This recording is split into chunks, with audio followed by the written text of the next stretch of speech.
Diandra terdiam karena jelas dia tidak bisa. Kebisuannya adalah bukti sempurna bahwa desain itu bukan miliknya. Kakek Wira menguliahinya dengan keras, jadi itu benar. Bagaimana kamu bisa berbohong kepada Nenek Susan yang secara praktis membesarkanmu? Apakah kamu tidak mempertimbangkan konsekuensinya sebelum kamu melemparkannya ke dalam jurang ini? Ini menunjukkan bahwa kita mungkin mengetahui penampilan luar seseorang tetapi tidak hatinya. Kerumunan bersatu melawannya karena mempermainkan kepercayaan mereka padanya. Mengapa kamu membohongi kami dan Mama? Apakah kamu tidak punya hati? Nyonya Dirgantara bertanya dengan marah. Dia masih jauh dari menerima Kinan, tetapi pada akhirnya, dia masih seorang keluarga Dirgantara. Dia tidak bisa memaafkan Diandra karena berbohong kepada mereka dan menyebabkan Nenek Susan terluka. Suaminya sama-sama meradang. Diandra, mamaku sudah baik padamu dan merawatmu sepanjang hidupnya.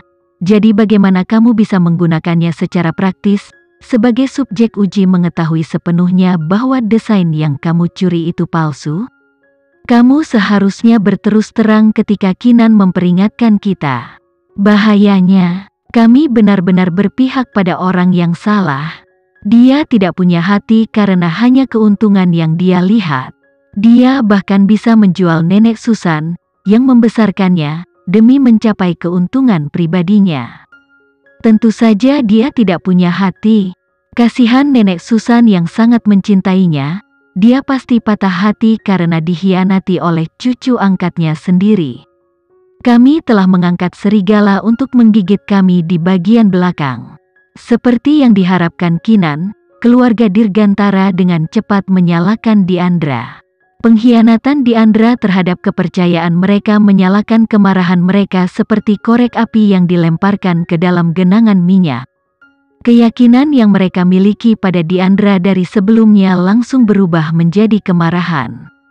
Selain itu, keluarga Dirgantara adalah keluarga yang bangga sehingga mereka tidak akan menderita karena dipermainkan orang bodoh. Selanjutnya, tindakan Diandra telah melukai Nenek Susan. Itu tak termaafkan. Hampir dalam sekejap, semua orang menyalurkan kemarahan mereka pada Diandra. Kakek Wira mendidih. Diandra, kamu tidak lagi memenuhi syarat untuk memiliki nama Dirgantara. Mulai saat ini dan seterusnya, kamu bukan lagi bagian dari keluarga Dirgantara dan dilarang memasuki pekarangan keluarga Dirgantara. Kakek Wira benar, kamu tidak pantas menyandang nama Dirgantara. Tidak, Diandra merasa malu. Dia tidak berharap hal-hal akan begitu buruk. Kakek Wira tidak mengakuinya. Kakek Wira, aku tahu aku salah. Tolong maafkan aku kali ini. Diandra ambruk ke lantai karena ketakutan dan merangkak ke sisi kakek Wira untuk memohon padanya. Kakek Wira, aku benar-benar tidak melakukan ini dengan sengaja. Aku terlalu takut kakek akan mengusirku jika aku tidak menyelesaikan desain. Aku khawatir aku tidak lagi dihargai. Ini adalah satu-satunya kesempatanku untuk membayar kembali Nenek Susan atas kebaikannya. Aku tahu aku melakukan kesalahan. Mohon maafkan aku sekali ini saja. Aku bersumpah tidak akan mengulanginya. Untuk menyelamatkan dirinya dari nasib ditendang keluar, Diandra memohon dan terus memohon, tetapi keluarga Dirgantara bisa menjadi sangat kejam ketika mereka menginginkannya. Jika Diandra tidak menipu mereka sejak awal, mereka akan memaafkannya. Dia berkewajiban untuk mengakui kesalahannya ketika Kinan mengkonfrontasinya tentang plagiarisme dan memperingatkan bahwa produknya salah. Fakta bahwa dia tidak mengatakan banyak tentang kepribadiannya. Dia adalah seseorang yang akan mengorbankan siapapun untuk keuntungannya sendiri, bahkan jika seseorang itu adalah orang yang secara praktis membesarkannya. Beberapa orang pantas mendapatkan pengampunan tetapi jelas bukan orang seperti dia. Kakek Wira telah melihat melalui taktiknya, dia mengerti menjaganya di sekitar hanya akan menjadi bahaya yang mengintai. Kakek Wira menendang tangannya yang mencengkeram dan berkata, sudah merupakan kebaikan di pihakku karena tidak mengirimmu ke polisi. Aku tidak akan membiarkanmu tinggal di keluarga Dirgantaraku lagi. Keamanan, usir dia. Dua penjaga keamanan bergegas untuk menarik Diandra dari lantai dan menyeretnya pergi. Diandra berjuang dengan sekuat tenaga. Aku tidak akan pergi, Kakek Wira. Tolong maafkan aku tidak punya tempat lain untuk pergi selain di sini. Tolong, Kakek Wira, jangan mengusirku. Aku ingin tinggal. Wajah Kakek Wira tetap tidak tergerak. Setelah penjaga keamanan menyeret Diandra ke kejauhan, Diandra akhirnya menyerah pada perjuangannya. Dia ditarik dengan lemas, seolah-olah tubuhnya telah offline. Otaknya tidak bisa memproses kenyataan dari apa yang terjadi. Beberapa menit yang lalu, dia berada di puncak, sukses dalam genggamannya. Semua orang menghujaninya dengan pujian dan cinta. Dia dihargai dan dibutuhkan. Dia akhirnya menemukan tempat di mana dia tidak hanya dibutuhkan tetapi juga diinginkan. Dia berada di puncak dunia. Keropeng yang terbentuk di atas luka dari pengabaian masa kecilnya robek terbuka keras. Perasaan tidak penting menyeret Diandra ke jurang yang dalam. Dia memproyeksikan kebencian diri keluar dan menempel pada sasaran empuk, Kinan. Bagaimanapun, Kinanlah yang menghalangi jalannya ketika dia selangkah lagi dari kemuliaan dan ketenaran. Aku pantas mendapatkan semua uang dan pengaruh, cinta dan kekaguman. Aku pantas mendapatkan semuanya. Tapi kenapa semua itu diambil dariku? Aku sudah sangat dekat, tapi kenapa? Tentu saja itu karena Kinan. Wanita itu menghancurkan segalanya saat dia muncul.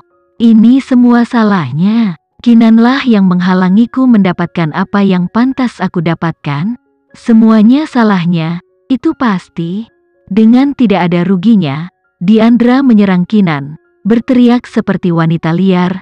Kinan, karma pada akhirnya akan datang untukmu karena telah menyakitiku secara tidak adil seperti ini. Jangan pernah lengah karena kamu akan mati dengan mengerikan. Segera mati, hahaha. Keadilan akan ditegakkan lebih cepat dari yang kamu harapkan. Tutup mulutnya, Vano yang marah memerintahkan dengan tegas. Untuk beberapa alasan, dia merasa terhina meskipun omelan Diandra ditujukan pada Kinan. Dia kehilangan ketenangannya. Setelah mendengar perintahnya, petugas keamanan langsung menutup mulut Diandra dan menyeretnya pergi saat dia mulai memberontak lagi. Kinan tidak seperti biasanya terguncang. Kutukan Diandra dan keputusasaan di matanya ketika dia melakukannya membuatnya gelisah. Itu terlalu mengingatkannya pada insidennya dengan Vania di rumah sakit. Jangan pedulikan kata-kata orang seperti dia. Aku akan memastikan dia menghilang dari kota T dan tidak akan pernah muncul lagi dalam hidupmu. Vano merasakan perubahan suasana hati Kinan dan menghiburnya dengan ramah. Kinan berbalik untuk menatapnya dan menjawab, "Tidak apa-apa, aku tidak terlalu memikirkannya." Namun, untuk beberapa alasan, dia bisa merasakan kematian menatapnya. Pada saat itu, pintu ruang operasi terbuka. Operasi selesai. Perhatian semua orang langsung tertuju pada suara itu. Kakek Wira adalah orang pertama yang menyapa Lucky yang keluar dari situ. "Bagaimana keadaan istriku?" Lucky menjawab sambil tersenyum. "Jangan khawatir, Nyonya Tua Dirgantara baik-baik saja sekarang. Lengan tiruan telah berhasil dilepas dan dia akan menjadi seperti baru setelah beberapa hari istirahat di rumah sakit." Kakek Wira menghela nafas lega. Syukurlah dia baik-baik saja. Namun, Nyonya Tua Dirgantara masih tidak sadarkan diri. Saya sarankan kita memberinya waktu untuk istirahat. Sejujurnya, kecelakaan kali ini sangat berbahaya. Jika ledakannya sedikit lebih besar, itu akan membakar sistem saraf di tubuh Nyonya Tua Dirgantara.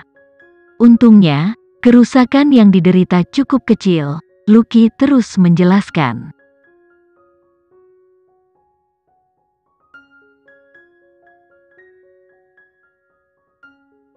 Sekian dulu ya video kali ini. Kita lanjutkan lagi videonya di lain waktu. Oh iya, bagaimana menurut kalian? Semoga bisa sedikit menghibur kalian semua. Untuk teman-teman yang baru nonton, jangan lupa subscribe ya, hehehe. Dan kalau teman-teman ada yang ingin gabung langganan, bisa langsung gabung saja untuk dapat fitur yang menarik dan sedikit membantu Mimin. Terima kasih banyak sudah menonton, sampai jumpa lagi, bye.